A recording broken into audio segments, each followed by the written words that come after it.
Fabulous. From this hill, you can see where prosperity died. That valley was once the Cunningham farm. Mountain In vengeance. 1892, a fire Phoebe took the house, the Cunningham barn, a husband, and 8 slaughtered children. 20 It started men in who 3 killed her places. It entire wasn't an family of 8 children. The bloodiest act of maternal vengeance in American history and the most devastating campaign of retribution the Appalachian Mountains had ever witnessed. This is the true story of Phoebe Cunningham.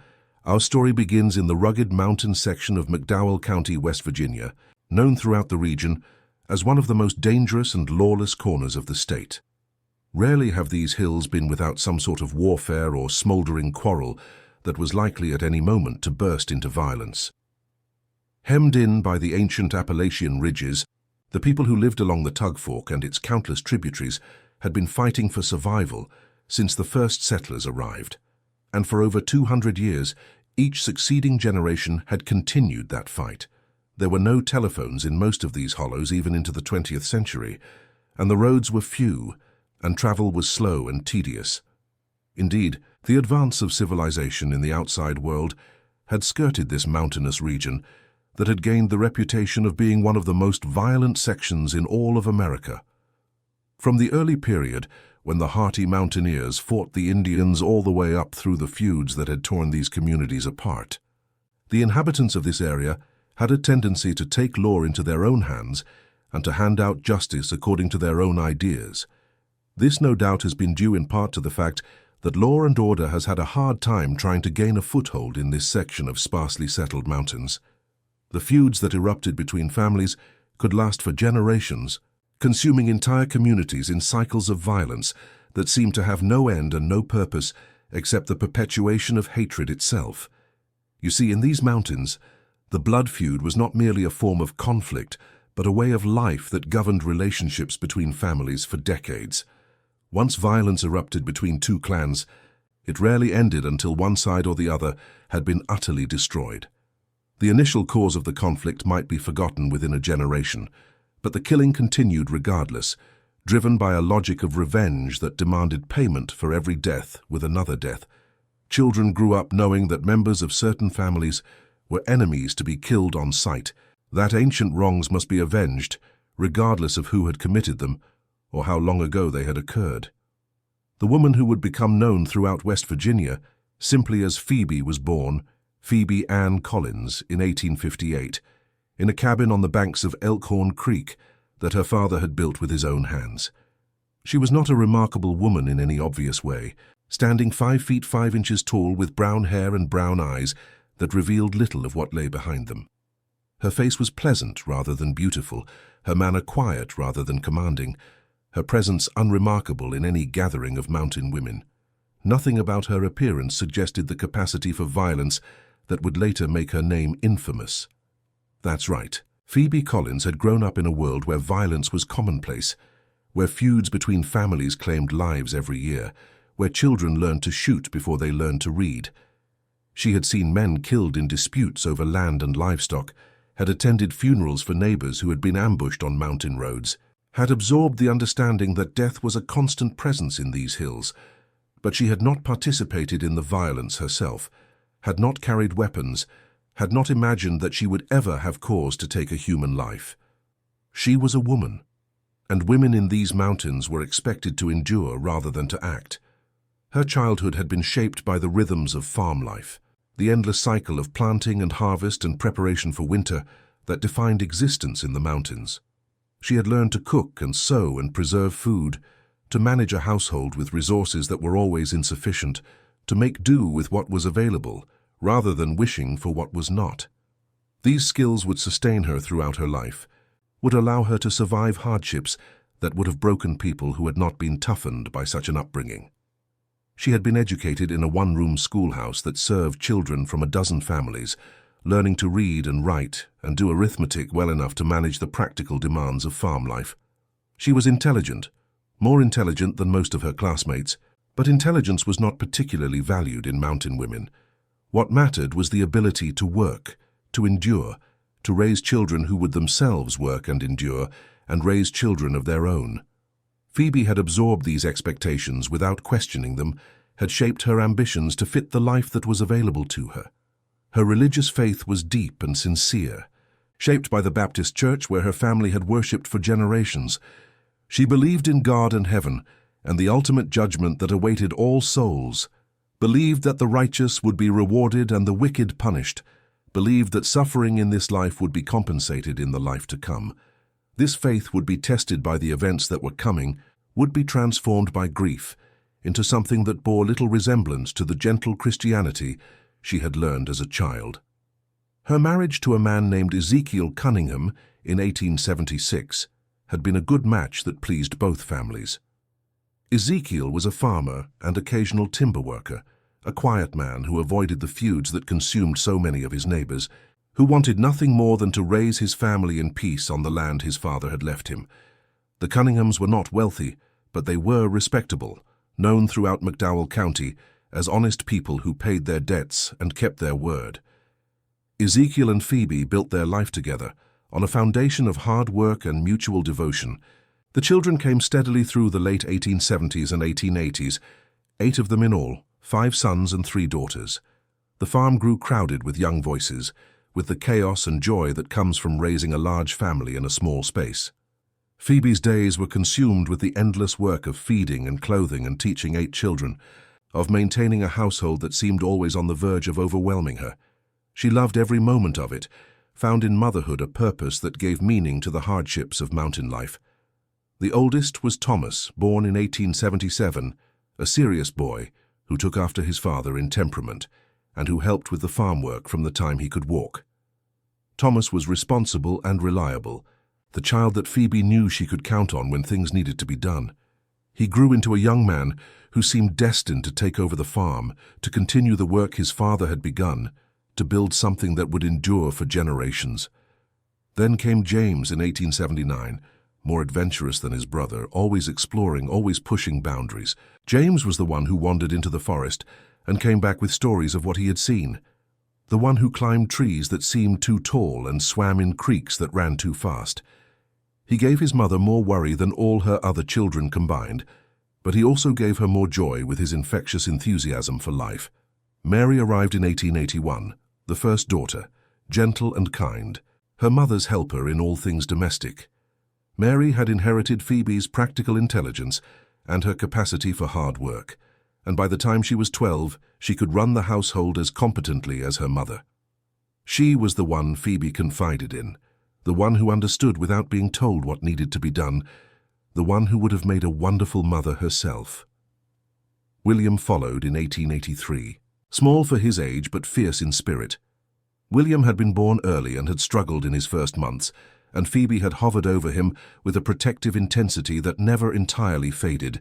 He had survived and thrived, but he remained smaller than his brothers, and he compensated with a determination that refused to acknowledge his limitations. Sarah came in 1885, beautiful even as a child, the one everyone predicted would break hearts when she grew up. Sarah had golden hair and blue eyes that seemed to hold light, a physical beauty that was enhanced by a sweetness of disposition that made everyone love her. She was the family's sunshine, the one whose presence lifted spirits and whose laughter could dispel any gloom. Robert was born in 1887, quiet and thoughtful, more interested in books than in farming. Robert was different from his brothers, preferring solitude to company, contemplation to action. He would sit for hours watching the clouds or reading whatever books he could find, and Phoebe sometimes worried that he was too gentle for the harsh world of the mountains. Elizabeth arrived in 1889, named for Phoebe's mother, a laughing child who brought joy to everyone around her.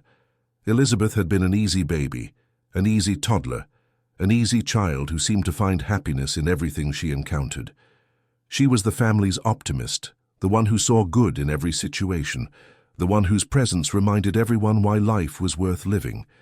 And finally, there was Daniel, born in 1891, the baby of the family, spoiled by his siblings and adored by his parents. Daniel had arrived when Phoebe thought her childbearing years were over, a surprise that had quickly become a blessing. He was loved perhaps too much, indulged perhaps too freely, but no one could resist his charm or deny his requests. He was 10 years old when he died, still young enough to believe that his family would always protect him. By 1901, the Cunningham children ranged in age from 10 to 24. a span of nearly a generation that reflected the long years of Phoebe's childbearing. Thomas had married and built a cabin on the far end of the family property. James was courting a girl from a neighboring hollow. Mary had become her mother's right hand, capable of running the household when Phoebe was ill. The younger children were still at home, still dependent on their parents, still filling the cabin with noise and activity that made the silence which would come later all the more terrible. The Cunningham family had managed to stay neutral in the feud that had been consuming McDowell County for over a decade. Air conflict between two powerful clans, known as the Staffords and the Morrisons, that had already claimed over 30 lives. Ezekiel had refused to take sides, had maintained relationships with members of both families, had insisted that his children do the same. This neutrality had protected the Cunninghams for years, had allowed them to live in peace while violence raged around them. But neutrality was a dangerous position in a feud, seen by both sides as potential betrayal, and eventually the Cunninghams would be forced to choose.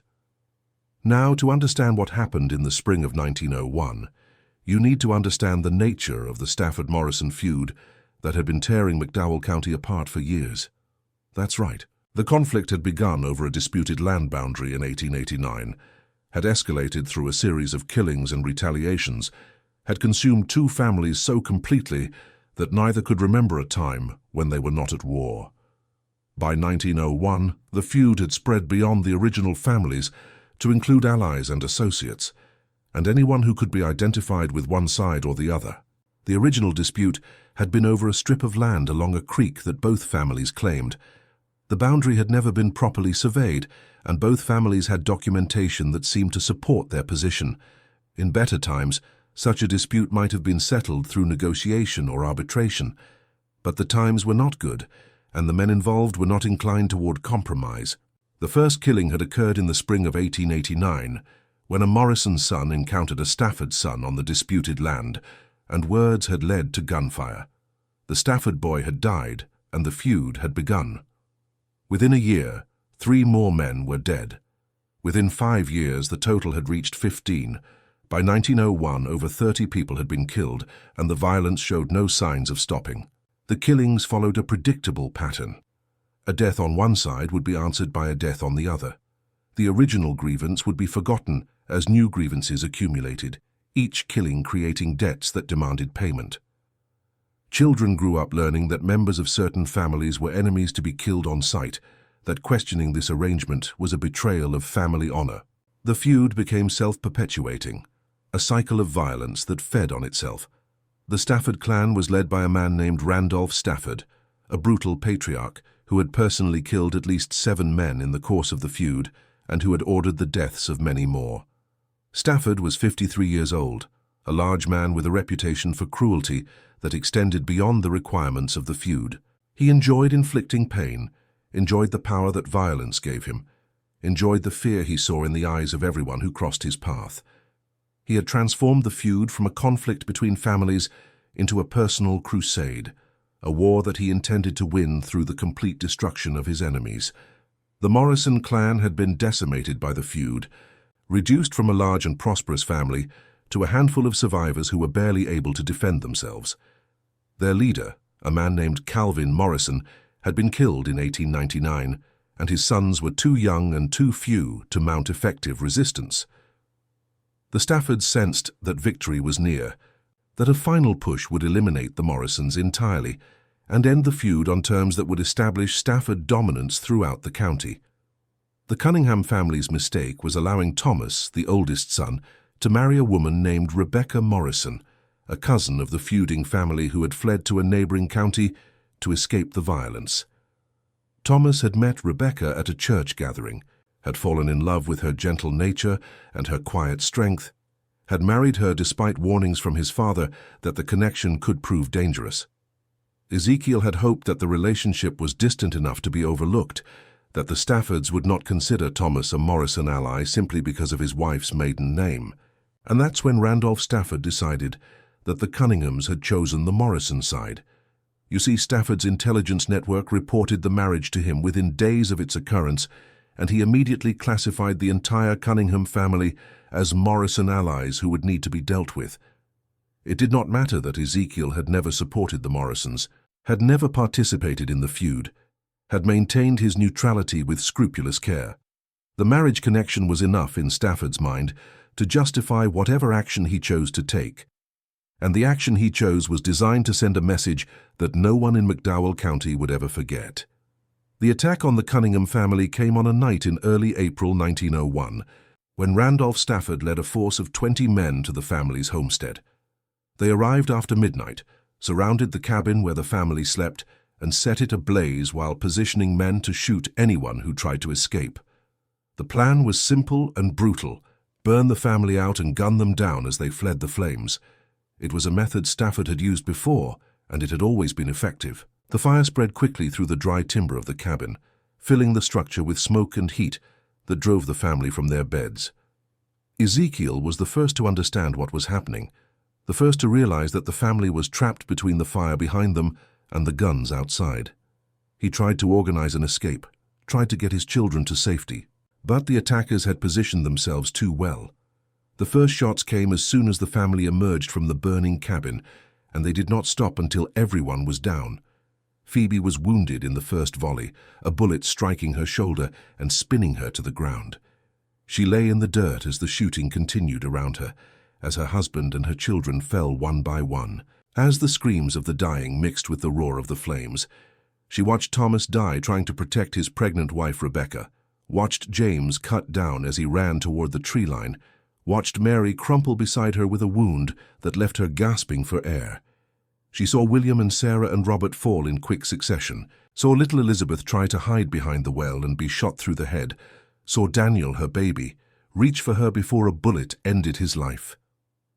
When the shooting finally stopped, 23 people lay dead or dying in the yard of the Cunningham homestead. Ezekiel was among the dead, shot multiple times while trying to shield his youngest children. Thomas and his wife Rebecca were dead, along with the child she had been carrying. All 8 of Phoebe's children were dead, every one of them, from 24-year-old Thomas to 10-year-old Daniel. The Cunningham family had been erased from existence in a single night of violence, leaving only Phoebe herself wounded but alive, surrounded by the bodies of everyone she had ever loved. Randolph Stafford walked among the bodies after the shooting ended, confirming that his work was complete. He found Phoebe lying in the dirt, bleeding from her shoulder wound, her eyes open and fixed on something he could not see. He assumed she was dying, or perhaps already dead, and he did not waste a bullet on her. He led his men away from the burning cabin, satisfied that he had eliminated the Morrison allies, and sent a message that would terrorize the county into submission. He never looked back, never saw Phoebe's eyes follow him as he departed, never imagined that his greatest enemy was still alive. Phoebe lay among the bodies of her family until dawn, unable to move, unwilling to move, her mind struggling to comprehend the magnitude of what had happened. She watched the cabin burn to ashes, watched the sun rise over a world that no longer contained her husband or her children, felt the blood from her wound soak into the earth beneath her. When neighbors finally arrived, drawn by the smoke and the rumors of violence, they found her still lying there, still alive, still staring at the sky with eyes that had seen too much. The wound to her shoulder was serious but not fatal, and the neighbors who found her managed to stop the bleeding and transport her to a doctor who could treat her injuries. The doctor was a man named Wilson, who had treated victims of feud violence before, who understood that his patient would need more than physical healing. He tended her wound with care that went beyond medical necessity, checking on her daily, bringing food when he suspected she was not eating, offering what comfort he could to a woman who had lost everything. She spent 3 weeks recovering, her body healing while her mind processed the loss that defied all comprehension. 8 children. 8 children she had carried and birthed and nursed and raised. 8 children who had been the purpose of her existence for 24 years, all of them dead, all of them murdered in a single night by men who had faced no provocation and who would face no justice. The magnitude of the loss was beyond anything she could have imagined, beyond anything anyone should have to endure. The physical healing was slow but steady. The bullet had passed through her shoulder without hitting bone, had caused damage that would heal with time and rest. The doctor removed the fragments, cleaned the wound, dressed it with care that minimized the risk of infection. Within a month she could use her arm again, though the shoulder would ache in cold weather for the rest of her life. The mental healing was more complicated. She spent hours staring at walls, unable to sleep, unable to eat, unable to do anything except replay the massacre in her mind. She saw her children dying over and over, heard their screams, felt the helplessness of watching them fall while she lay wounded and unable to help. The images would never leave her, would haunt her dreams for the rest of her life, would become the fuel for the campaign that was taking shape in her mind. The sheriff's investigation into the massacre was perfunctory and ineffective. Randolph Stafford had too many allies, too much influence, too many ways to ensure that witnesses remained silent and evidence disappeared. The official report concluded that the attack had been carried out by unknown assailants, probably Morrison partisans seeking revenge for some earlier wrong. No arrests were made, no charges were filed, and the massacre of the Cunningham family was added to the long list of feud-related killings that the legal system had failed to address. That night, as Phoebe sat alone in the cabin of the neighbor who had taken her in, she made a vow that would define the rest of her life. She would kill them.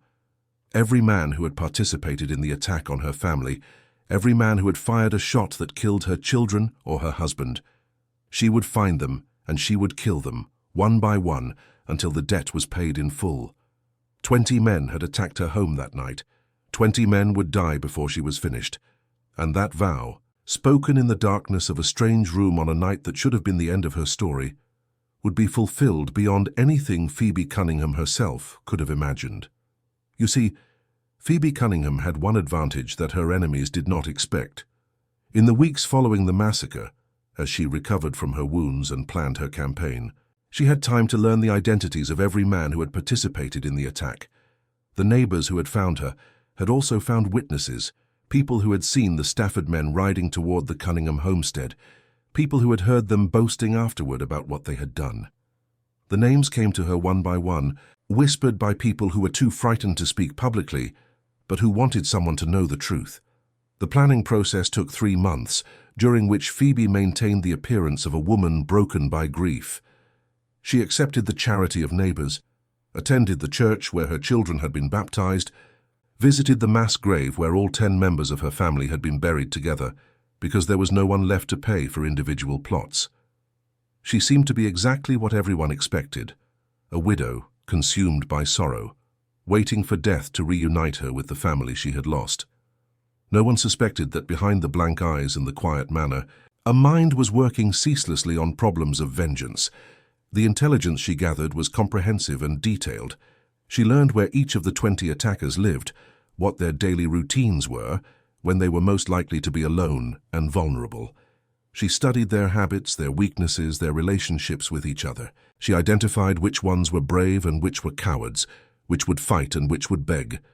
By the time she was ready to act, she knew more about these men than their own families did. The weapons she acquired came from the ruins of her homestead, firearms that had survived the fire because they had been stored in a root cellar. Her husband's rifle, her father's shotgun, a pistol that had belonged to her grandfather. She cleaned and loaded each weapon with care that bordered on reverence, understanding that these tools would be the instruments of justice that the legal system had refused to provide. She practiced until her aim was true, until the wounded shoulder no longer affected her shooting, until she was confident that she could do what needed to be done. The first killing came on a night in July 1901, 3 months after the massacre. The target was a man named Samuel Vance, one of Stafford's most trusted lieutenants, who had been seen directing the attack on the Cunningham cabin. Vance lived alone in a cabin on the edge of Stafford territory, confident in his safety, certain that no one would dare to challenge a man under Randolph Stafford's protection. He was wrong about both assumptions. Phoebe approached his cabin after midnight, moving through the darkness with a patience that surprised her. She had never hunted men before, had never imagined herself capable of what she was about to do, but she found that the skills were not so different from the patience required to raise 8 children through all the challenges of mountain life. She waited until Vance emerged to use the outhouse, then stepped from the shadows and shot him through the chest with her husband's rifle. He died without knowing who had killed him or why. The killing of Samuel Vance was initially attributed to Morrison partisans, assumed to be retaliation for one of the many Stafford attacks that had occurred over the years. No one connected the death to Phoebe Cunningham, the grieving widow who seemed incapable of violence. No one imagined that a woman could have executed such a precise and deadly attack. The assumption of female helplessness was Phoebe's greatest asset, and she would exploit it throughout her campaign. The second killing came 2 weeks later, targeting another of the men who had attacked her home. This victim, named William Porter, was found shot dead in his own barn, killed while doing his morning chores. The third killing followed 10 days after that. The fourth and fifth came in quick succession in early August. By the end of summer 1901, 5 of the 20 attackers were dead, and the Stafford clan was beginning to understand that something unusual was happening. That's right. Phoebe Cunningham continued her campaign through the fall and into the winter, striking with a regularity that kept her enemies constantly off balance. The sixth attacker died in September, found floating in a creek with a bullet hole in his forehead. He had been fishing alone, confident that no one would disturb him in a spot he had used for years. Phoebe had watched him for 3 days, learning his routine, waiting for the perfect moment. When that moment came, she took it without hesitation.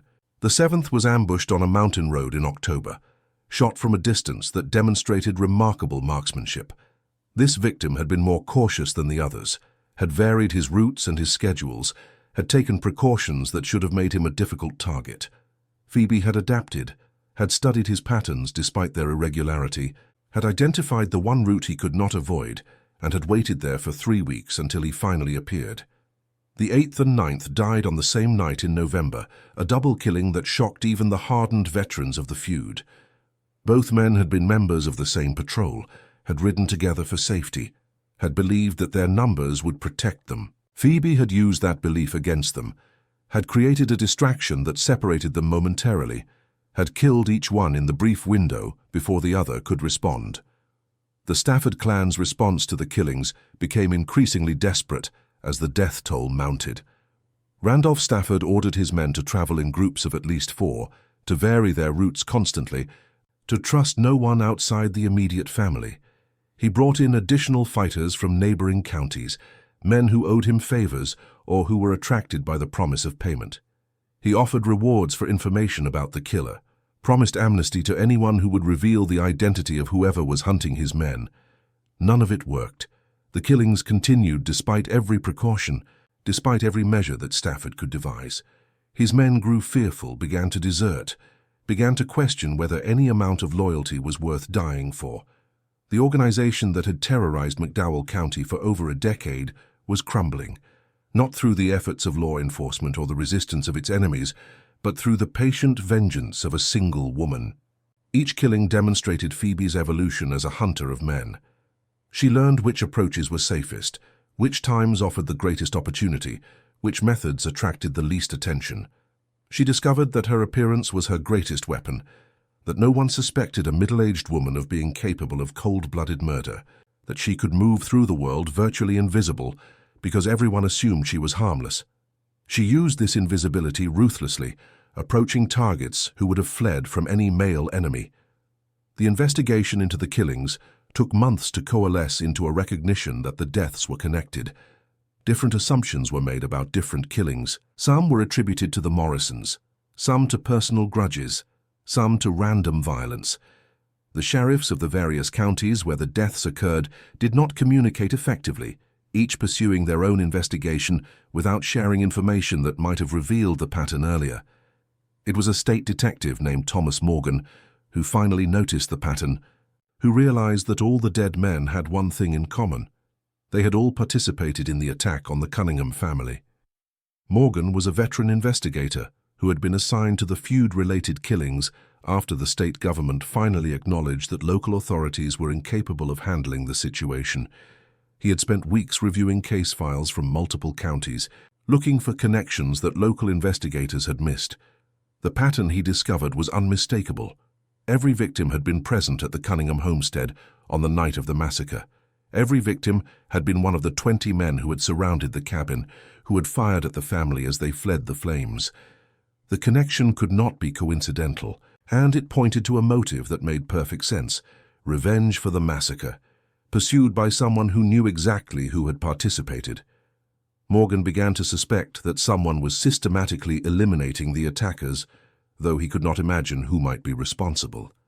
The Cunningham family had been completely destroyed, or so everyone believed. There were no surviving relatives who might seek revenge, no allies who might take up the cause. The killer had to be someone else, perhaps a Morrison sympathizer, perhaps someone who had been hired to carry out the vendetta. The possibility that Phoebe Cunningham herself might be responsible did not occur to Morgan for months. He had assumed, like everyone else, that she had died in the massacre or shortly thereafter. The wounded woman who had been found among the bodies had seemed barely alive, and no one had thought to follow up on what had happened to her. It was only when Morgan reviewed the original reports that he discovered Phoebe had survived, had recovered, and was living quietly in McDowell County. The surveillance of Phoebe Cunningham began in December 1901, after Morgan finally made the connection that everyone else had missed. He found it difficult to believe that a woman could be responsible for such violence, but the pattern left no other explanation. He assigned deputies to watch her movements, to report on her activities, to look for evidence that would confirm or deny his suspicions. The 10th killing came on a night when Phoebe had been under surveillance the entire time. She had known about the watchers almost from the moment they arrived, had spotted them through skills developed over months of hunting men who were themselves being hunted. She had adapted her methods, had found ways to strike that the surveillance could not detect. The killing baffled the investigators, suggested that perhaps they were wrong about the widow's involvement, that perhaps the real killer was still unknown. The 11th and 12th killings followed in quick succession, each occurring while deputies watched Phoebe's every move. Detective Morgan was forced to admit that his theory might be wrong, that the connection he had identified might be coincidental, that the real perpetrator might still be at large. The surveillance was eventually withdrawn, the resources redirected to other investigations that seemed more promising. And that's when Phoebe resumed her campaign in earnest. The 13th killing came in February 1902, the 14th in March, the 15th in April. By spring 1902, 15 of the 20 attackers were dead, and Randolph Stafford had lost more men to this mysterious killer than to a decade of fighting with the Morrisons.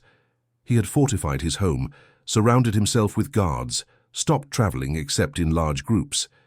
He understood that he was likely the ultimate target, that whoever was killing his men would eventually come for him. The 16th and 17th killings came in quick succession in May 1902, demonstrating that Phoebe's campaign was accelerating rather than slowing down. The remaining attackers had scattered, fled to neighboring counties, tried to disappear into communities where they hoped no one would find them. Phoebe found them anyway, tracked them through networks of information that she had built over months of patient work, followed trails that would have been invisible to anyone who had not grown up in these mountains. The 18th killing came on the first anniversary of the massacre, April 1903. Phoebe had saved this date for a special target, one of the men who had been seen shooting at her children as they fled the burning cabin. She took her time with this one, wanted him to understand why he was dying, wanted him to know that the woman he had thought dead was the angel of death who had come for him. Whether she achieved this communication was impossible to say, but the expression on his face when his body was found suggested that his final moments had been filled with terror. The 19th killing came in June 1903, leaving only Randolph Stafford himself, the man who had ordered the attack, who had led the killers to her home, who had walked among the bodies of her children and assumed that she was dead. Phoebe had saved him for last, had wanted him to experience what she had experienced, the slow loss of everyone he cared about, the gradual understanding that nothing could save him from the fate that was coming. The 20th and final killing came on a night in August 1903, when Randolph Stafford made the mistake that Phoebe had been waiting for. He had grown careless, had begun to believe that perhaps the killings had stopped, that perhaps whoever was responsible had died or given up. He left his fortified home with only 2 guards, rode to a meeting with political allies who had promised him protection. Phoebe was waiting along the route, positioned in a spot she had prepared months earlier. She killed the guards first, quick shots that dropped them before they could react. Then she approached Stafford himself, allowed him to see who had been hunting him for over 2 years, allowed him to understand that the woman he had left for dead among the bodies of her family was the one who had destroyed everything he had built. What passed between them in those final moments was never recorded, known only to Phoebe and to the man she killed. When the bodies were found the next morning, Stafford's expression suggested that his death had not been quick or merciful. And then, as suddenly as it had begun, the campaign ended. Phoebe Cunningham was never arrested for the 20 killings she had committed. The evidence that might have connected her to the deaths had always been circumstantial, and with the killings stopped, the investigation lost urgency and resources. The official files remained open for decades, the cases officially unsolved, though everyone in McDowell County knew who had been responsible. Phoebe had killed 20 men in a little over 2 years, had destroyed the Stafford clan as completely as they had tried to destroy her family, had achieved a vengeance so complete that it became the standard against which all other acts of retribution were measured. The aftermath of Phoebe's campaign reshaped McDowell County for a generation. The Stafford-Morrison feud effectively ended with Randolph Stafford's death, as there was no one left with the will or the resources to continue the conflict. The violence that had consumed the county for over a decade subsided, replaced by a peace that was enforced not by law, but by the memory of what had happened to those who pushed too far. Families who had been feuding for generations found ways to coexist, unwilling to risk attracting the kind of vengeance that Phoebe had demonstrated. The political fallout from the Cunningham massacre and its aftermath extended beyond McDowell County. State legislators who had ignored the feud violence for years found themselves under pressure to explain why such atrocities could occur without official response. Newspapers across the state published editorials condemning the failure of law enforcement, demanding reforms that would prevent similar tragedies. The case became a symbol of everything wrong with the justice system in rural West Virginia. The economic impact of the feud's end was significant. Farmers who had been afraid to work their land returned to the fields. Businesses that had closed due to the violence reopened. People who had fled to safer counties began to return, bringing skills and energy that the community desperately needed. The rebuilding was slow, hampered by the poverty that had always characterized the region, but it was real, and it gave hope to those who had begun to despair. The reforms that followed were driven partly by the exposure of law enforcement failures that had allowed the feud to continue for so long. State officials who had ignored the violence in McDowell County found themselves under pressure to act, as the scope of the killing had made national news. New resources were devoted to rural law enforcement. New mechanisms were established for intervening in feuds before they could escalate to the level of the Stafford-Morrison conflict. Special courts were established to handle feud-related cases, staffed by judges who had no connections to the local power structures that had enabled so much violence. Prosecutors were brought in from outside the region, men who could pursue cases without fear of retaliation. The changes did not prevent all violence, but they represented a recognition that the state had responsibilities that it had been neglecting for too long. The memory of the massacre became a cautionary tale that was told throughout the mountains, a warning about what could happen when violence spiraled out of control. Families who had their own grudges and conflicts were reminded of the Cunninghams, reminded that escalation could lead to consequences that no one could predict or control. The story served as a kind of social regulation, a check on the tendency toward violence that had characterized mountain life for too long. Phoebe Cunningham lived another 31 years after her campaign ended, dying peacefully in her bed in 1934 at the age of 76. She never remarried, never had more children, never attempted to rebuild the family that had been taken from her. She lived alone in a small cabin that neighbors had helped her build, supported by charity that she accepted without pride or shame, waiting for death to reunite her with the husband and children who had been the purpose of her existence. The years following her campaign were remarkably quiet for Phoebe. She returned to the routines of daily life, attended church, helped neighbors when she could, seemed to be exactly what she appeared, an elderly widow living out her final years alone. She never spoke of what she had done, never confirmed or denied the killings that everyone attributed to her, never broke the silence that had protected her from prosecution. Those who asked about the campaign received only a blank stare that revealed nothing. Her physical health remained good for many years, the constitution that had allowed her to survive a bullet wound and conduct a 2-year campaign of vengeance, sustaining her through the decades that followed. She worked her small garden, kept chickens, maintained the independence that had always defined her character. She asked for help only when absolutely necessary, preferred to struggle rather than to impose on others. Her mental state was harder to assess. Some who knew her said she seemed at peace, that the completion of her campaign had given her closure that allowed her to move forward. Others saw in her eyes an emptiness that suggested something essential had died along with her children, that the woman who remained was merely a shell going through the motions of life. The truth probably lay somewhere between these extremes, a complicated mixture of grief and satisfaction and exhaustion. The community treated her with a respect that bordered on fear, understanding what she had done and recognizing that the capacity for violence had not disappeared simply because the killing had stopped. No one troubled her, no one challenged her, no one did anything that might reawaken the fury that had claimed 20 lives. She was given space, given privacy, given the freedom to live out her years however she chose. She visited the mass grave where her family was buried every day without exception, regardless of weather or health. She would sit beside the stone that bore the names of her husband and 8 children, would speak to them in words that no one else could hear, would maintain the connection that death had been unable to sever. The grave became the center of her existence, the place where she felt closest to the people she had loved, the place where she would eventually be buried herself.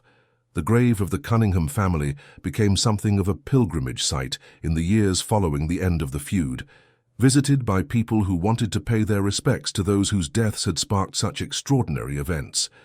The stone that marked the mass grave bore 10 names: Ezekiel, Thomas, James, Mary, William, Sarah, Robert, Elizabeth, Daniel, and Rebecca. 10 people killed in a single night, their lives ended by men who had faced no legal accountability, but who had paid for their crimes in full. The story of Phoebe Cunningham passed into legend almost immediately, becoming one of those tales that mountain people told around fires and passed down through generations. Songs were written about her, ballads that celebrated her determination and mourned the death of her family. Some portrayed her as a hero who had defended the memory of her children when no one else would. Others painted her as a dangerous figure who had taken the law into her own hands with terrible results. The truth, as always, was more complicated than any simple narrative could capture. The songs that emerged from the Phoebe Cunningham story varied widely in their approach and message. Some were straightforward ballads that recounted the events in chronological order, beginning with the massacre and ending with Randolph Stafford's death. These songs named names, described specific killings, provided a kind of accounting that the legal system had never required.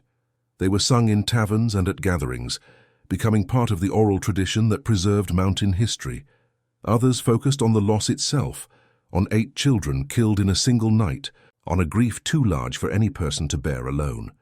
These songs were more emotional, designed to move audiences to tears, to capture the human cost of the feud violence that had consumed so many communities. They listed the names and ages of the children, described their personalities and their promise, mourned the futures that had been stolen from them. One popular ballad described each of the 8 children in turn, giving them individuality that the massacre had threatened to erase.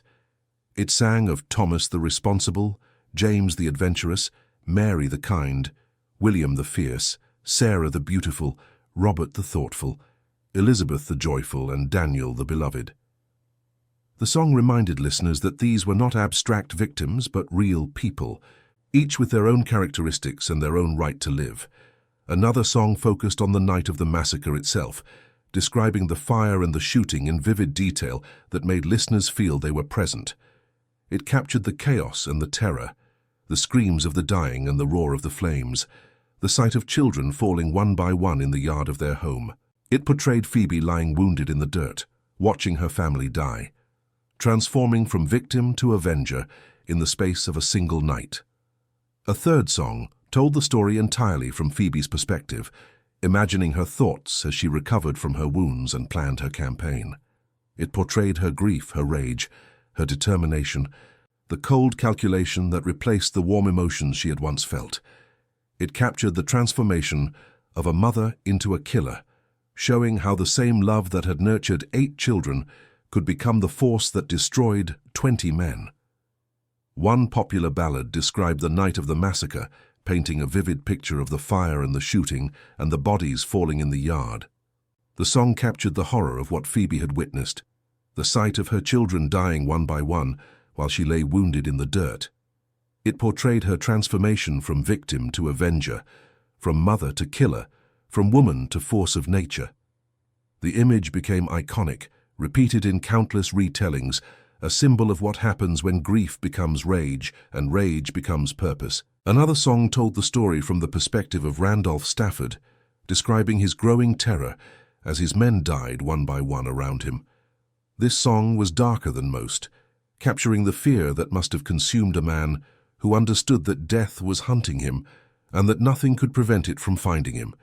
It portrayed his final moments in detail, imagining the conversation that might have passed between him and Phoebe before she ended his life. Historians who have studied the Phoebe Cunningham case have reached varying conclusions about its significance and meaning. Some have analyzed it as an example of frontier justice, a demonstration of what happens when official institutions fail to protect the people they serve. They argue that Phoebe's campaign, while legally indefensible, served a social function that the legal system had failed to perform. The feud ended, the violence stopped, and the community was able to rebuild in ways that would not have been possible if the Staffords had remained in power. Others have focused on gender, noting that Phoebe's status as a woman allowed her to operate in ways that would have been impossible for a male perpetrator. The investigators' assumption that a woman could not be responsible for such violence gave her protection that a man would not have enjoyed. Her apparent helplessness was her greatest weapon, a disguise that allowed her to approach targets who would have fled from any male enemy. The case reveals the limitations of gender stereotypes and the dangers of underestimating people based on their appearance.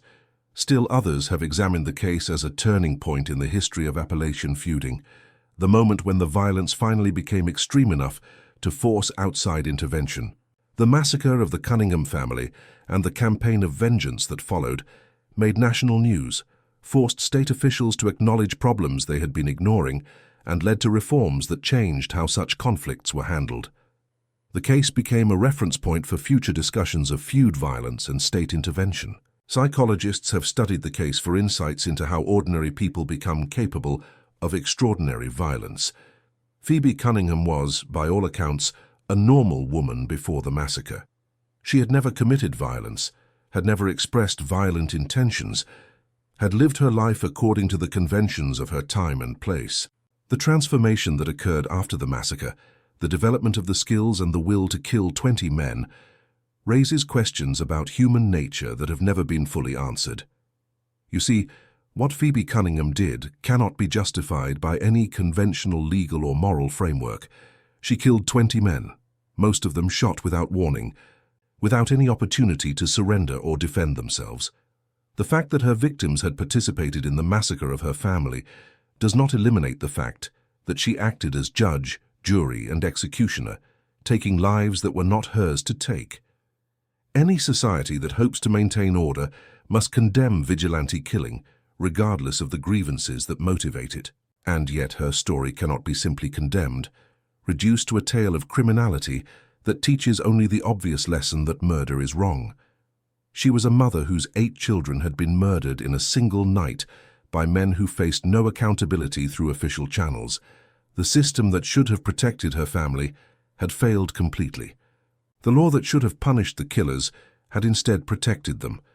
There was no legitimate avenue for redress, no institution that would hold the murderers accountable. What options did she have? What would any mother do when faced with such impossible loss and such complete absence of justice? Her story challenges us to consider the relationship between law and justice, between what is legal and what is right. The massacre of the Cunningham family was never prosecuted, never punished through official channels, accepted by the legal system as simply another episode in an ongoing feud. But it was not just. It was murder. Plain and simple. The killing of innocent people, including 8 children who had never harmed anyone. Phoebe Cunningham created accountability where none existed, demonstrated that even the most powerful could not escape consequences for their actions, and helped bring an end to a cycle of violence that had consumed her community for over a decade. The specific circumstances that produced the Phoebe Cunningham story have changed in the decades since those events occurred. The feud culture that allowed the Stafford-Morrison conflict to continue for so long has largely disappeared, replaced by systems of law enforcement and social organization that make such sustained violence much harder to maintain. The possibility of an entire family being massacred and the killers facing no legal consequences seems unthinkable today. But it was not unthinkable in 1901, and the story of the Cunningham family stands as a reminder of what can happen when systems of justice fail completely. But the underlying questions that Phoebe's story raises have not disappeared entirely. Law enforcement still sometimes fails to protect vulnerable communities. Powerful people still sometimes escape accountability for their crimes. The gap between what the law promises and what it delivers remains wide enough to generate rage and despair in those who find themselves on the wrong side of that gap. The story of Phoebe Cunningham serves as a reminder of what can happen when that gap becomes unbridgeable, when mothers lose faith in institutions that are supposed to protect their children. The descendants of the Cunningham family are gone now. The line ended with the massacre that took every one of Phoebe's children before they could have children of their own. The land where they farmed has been absorbed into other properties, the site of their cabin overgrown with forest that has reclaimed the clearing where they lived and died. Nothing remains to mark their existence except the mass grave in the cemetery and the stories that are still told about the woman who avenged them. The mountains of McDowell County remain today, much as they were in 1901, ancient and patient and indifferent to human drama. The hollows still shelter families who have lived there for generations, descendants of the people who witnessed the feud and its aftermath. The creeks still flow cold and clear through valleys that have witnessed centuries of human struggle. The feuds that once tore these communities apart have faded into memory, replaced by conflicts of a different kind, but the capacity for violence has not disappeared. It sleeps in these hills, waiting to be awakened by wrongs that demand response. The landscape bears few visible traces of the events that made this place infamous. The site where the Cunningham cabin stood has been reclaimed by the forest, the clearing now filled with trees that have grown tall over the past century. The road that Randolph Stafford traveled on his final night has been paved and widened, unrecognizable to anyone who knew it in its original form. Only the cemetery where the Cunninghams are buried remains unchanged, a quiet place where the past still feels present. Visitors sometimes come to the county seeking traces of the story they have heard, hoping to connect with a history that has become legend. They find little to see, little to photograph, little physical evidence of events that have been preserved primarily in words and song. The story lives in memory, in oral tradition, in the songs that are still sung at gatherings, not in monuments or markers that would make it visible to casual observers. Those who live in these mountains still tell stories about Phoebe Cunningham, about the mother who killed 20 men, about what happens when grief becomes purpose and purpose becomes vengeance. The stories are told at family gatherings and community events, passed from elders to children, preserved in the collective memory of a people who have always valued their independence and their right to respond to injustice in their own way. The story serves as both warning and inspiration, a reminder of what can happen when violence spirals out of control and what one determined person can accomplish when driven by loss beyond comprehension and motivation beyond measure. The story of Phoebe Cunningham endures because it speaks to something fundamental in the human experience. It is the story of maternal love and what that love becomes when it is violated by unspeakable cruelty, when everything a mother has built and nurtured and protected is destroyed in a single night of fire and blood. It is the story of patience and determination, of rage contained until it could be released with devastating effect upon those who had earned it through their own actions. It is the story of power and its illusions, of systems that seem unbreakable until someone finds the courage and the will to break them. It is, finally, a story without easy answers, a tale that resists simple judgments and invites reflection on questions that have no comfortable resolution. What about you, my friend? Would you make that journey to stand where Phoebe Cunningham stood, to see the cemetery where her family rests together in a single grave, to walk the hills where she hunted the men who had taken everything from her? Would you breathe the same mountain air that filled her lungs as she tracked her prey, feel the same wind that has blown through these hollows since before humans came to settle here? The journey is not easy. The roads are narrow and winding, treacherous in places where the pavement has crumbled and not been repaired. The cemetery where the Cunninghams are buried is difficult to find without a guide who knows the way, tucked into a hollow that is not marked on most maps. But those who make the effort say it is worth it. That standing in that place and knowing that dark and terrible history brings something into focus that cannot be captured in words or photographs. They say that the grave of the Cunningham family has a presence that is hard to explain, a weight of sorrow and rage that seems to linger in the air even after more than a century. They say that visitors sometimes hear things, children's voices, a woman weeping, though such claims cannot be verified and may simply be imagination shaped by expectation. The stone that marks the mass grave is simple, weathered by over a century of rain and wind, but the names carved into it remain legible. Ezekiel, Thomas, James, Mary, William, Sarah, Robert, Elizabeth, Daniel, Rebecca. 10 names for 10 people killed in a single night, their lives ended by men who believed they could act without consequence. Beside that stone, a smaller marker bears a single name, Phoebe. She rests now with the family she lost, the family she avenged, united in death as they were once united in life. The mountains keep their secrets well, holding the memory of Phoebe Cunningham close, like they hold the morning mist and the evening shadows, and the countless other stories of those who have lived and died and loved and lost among these ancient and eternal and watching peaks.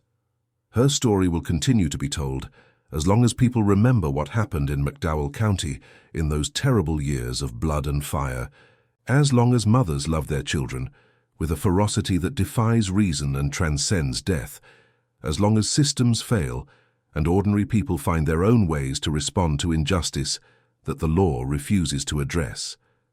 She is gone now, dust mingling with the earth beside the family she loved and lost and avenged, her body resting in the same ground that holds her husband and her 8 precious children. But what she did echoes still through time and will continue to echo for generations yet to come. Her vengeance changed the course of history in this small corner of West Virginia, ended a feud that had consumed countless lives over more than a decade, demonstrated with terrible finality that even the most powerful could not escape consequences for their actions. The lessons of her story remain relevant even today in a world that seems so different from the mountains of 1901. The questions she faced are timeless. What do we do when the systems that should protect us fail? What price are we willing to pay for justice? What becomes of love when it is transformed by grief into something terrible and unstoppable? These questions have no easy answers, and Phoebe Cunningham's story does not pretend to provide them. It simply shows what one woman did when faced with loss beyond all comprehension, when everything she loved was taken in a single night of unspeakable cruelty, and leaves us to draw our own conclusions about justice and vengeance and the terrible things that love can become. And that, my friend, is the true story of Phoebe Cunningham, who slaughtered 20 men after they killed her entire family of 8 children and her beloved husband Ezekiel in a single night of fire and blood and screaming horror, who transformed maternal love into maternal vengeance, who became a legend that will never be forgotten as long as the mountains stand and people remember what happened here. A story of love and loss, of patience and fury, of justice found at last, where the law could not and would not provide it, of a mother's devotion transformed into a mother's vengeance. The mountains remember her name and her terrible and righteous deeds of blood and vengeance, and through them, so do we all, now and forevermore. Amen.